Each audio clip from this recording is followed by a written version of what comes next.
Mga sangkay, alamin po natin ito ngayon. Ito pong isang sinasabing DDS po na nako mga sangkay, nasa kote na po ng NBI dahil po sa fake news daw.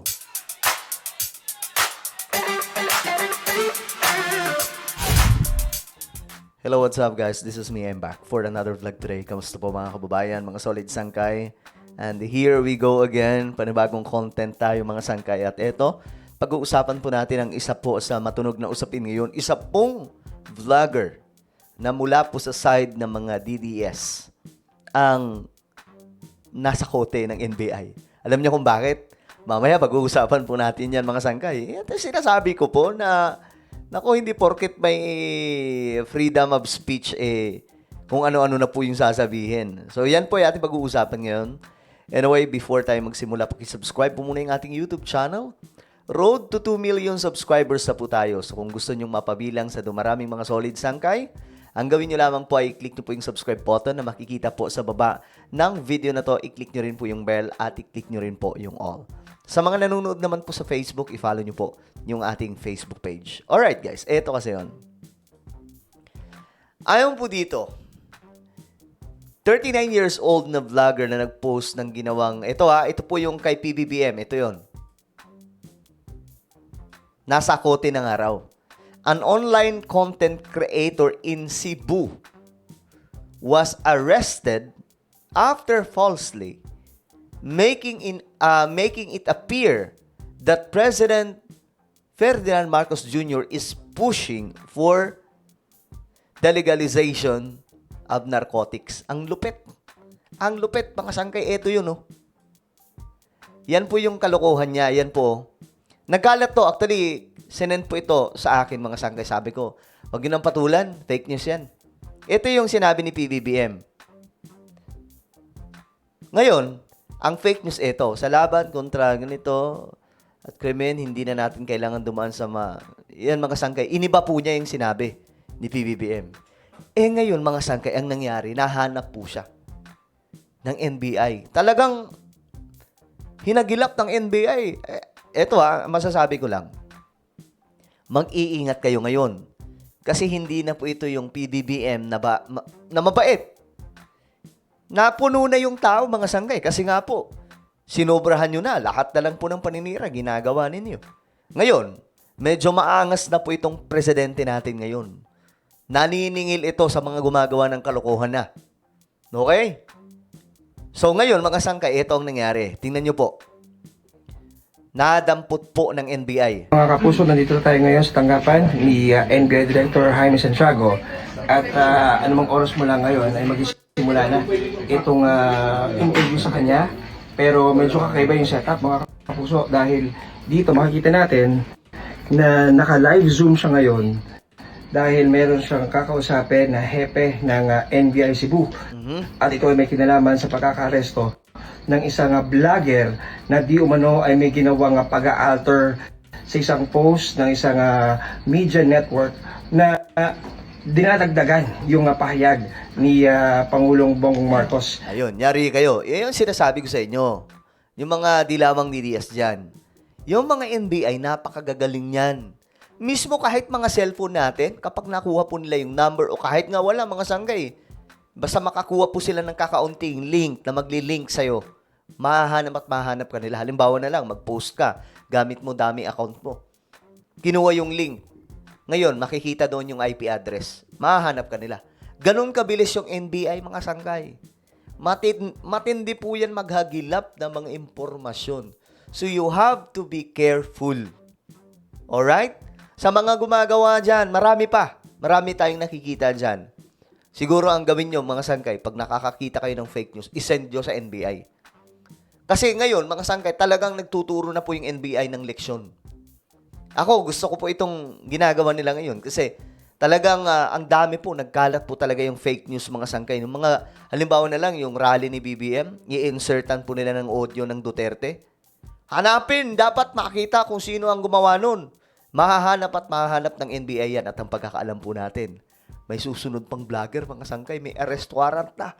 Naku po, good luck talaga. At ito nga, nagkaroon ng operation ng NBI Cebu at nahuli ang suspect.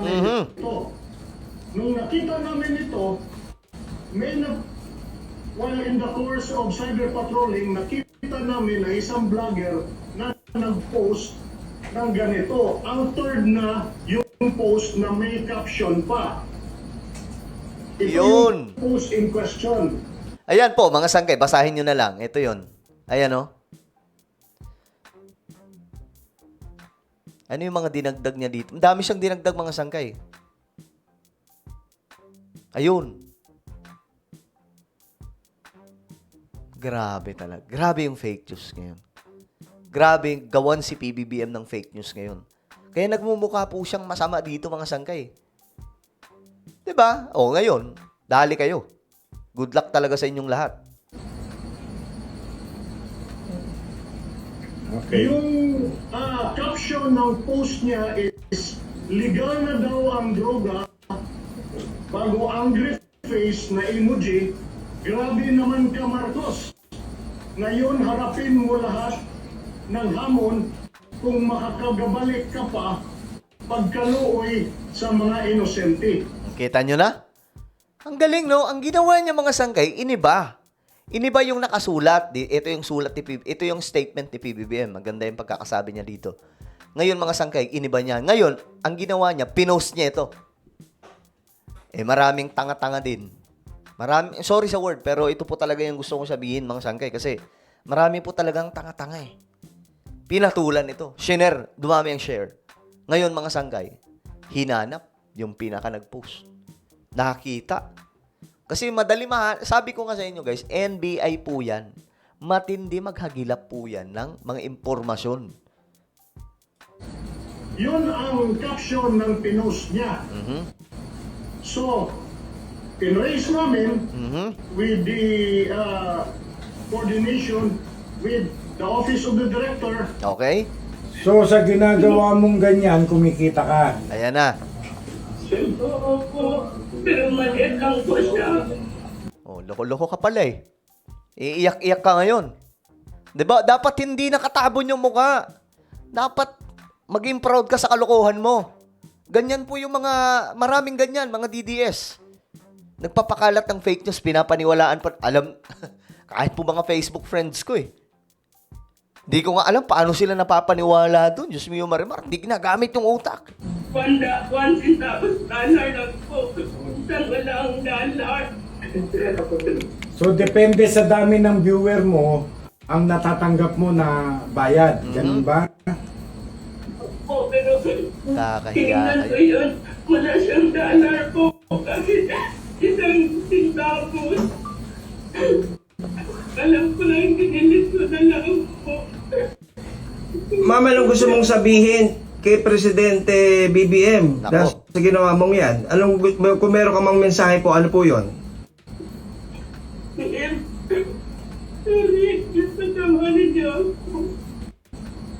Hindi talaga ako. Wala na talaga ako. Siya nagpupunta sa kami.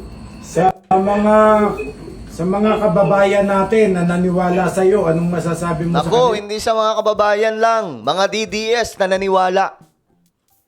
Sa lahat ng mga DDS na naniwala, ito, may mensahe po siya. Wala ko dito. Ito ang sabi ko namin. Suulitin. Ako kagayan. Gumawa ng tayo ng mga original. Nagpuntin.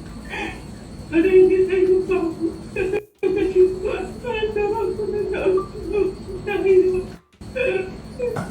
Unti-unti na kami, kumukuha kami, nakikipag-cooperate sa amin ang Facebook, nakikipag-cooperate ang TikTok. Eto na po. Kaya warning sa kanila, hindi namin sila tatantanan. Yun. Yan ang magandang sinabi.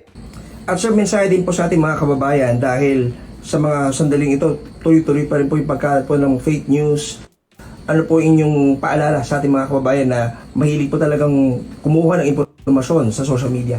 Ayun nga, yung mga kababayan natin, suriin ninyo kung yung bang sinasabi dun sa social media ay tama o mali. No? Yun naman mga gumagawa, Yung iba'y katuwaan lamang, ay hindi katuwaan ito. May kaakibat na krimen ito na makakasuhan kayo. At pagka nakasuhan kayo, katulad nitong si Wendelin ngayon, umiiyak. No? Hindi niya daw ulitin. So, mga kababayan, yun nga sinasabi, think before you click. Mismo. No? Huwag tayong pagdalos-dalos, hindi to biro. Article 154 ng Revised Penal Code, yun ay illegal use of publication in relation to cybercrime law. Mismo. Republic Act 10175. Ang penalty niyan ay 6 months and 1 day to 6 years plus a fine. Not more than You see? 200,000 pesos. No, maliit lang, actually, maliit lang. Pero may pagbabago pa at probationable yan. No? Probationable. Pwede siyang mag-probation, but then, ayun nga, tulad ng tanong ko sa kanya, magbagong buhay na siya. Mismo. Ay nako, ewan ko sa mga DDS dyan. Sana po mahimasmasan kayo ngayon. Hinahabol na kayo ng NBI. Yung mga nag-i-edit, edit dyan, good luck sa inyong lahat. Sinasabi ko sa inyo, may kalalagyan kayo. Alright? Ano po ang inyong opinion? Just comment down below. Meron po tayong YouTube channel, Sangka Revelation. Hanapin niyo po ito sa YouTube. Magaganda yung topic natin dito patungkol po sa mga nangyayari sa ating mundo related po sa Bible prophecy. So hanapin niyo po ito. Then click the subscribe, click the bell, and click all. Ako na po ay magpapaalam. Mag-iingat pong lahat. God bless everyone.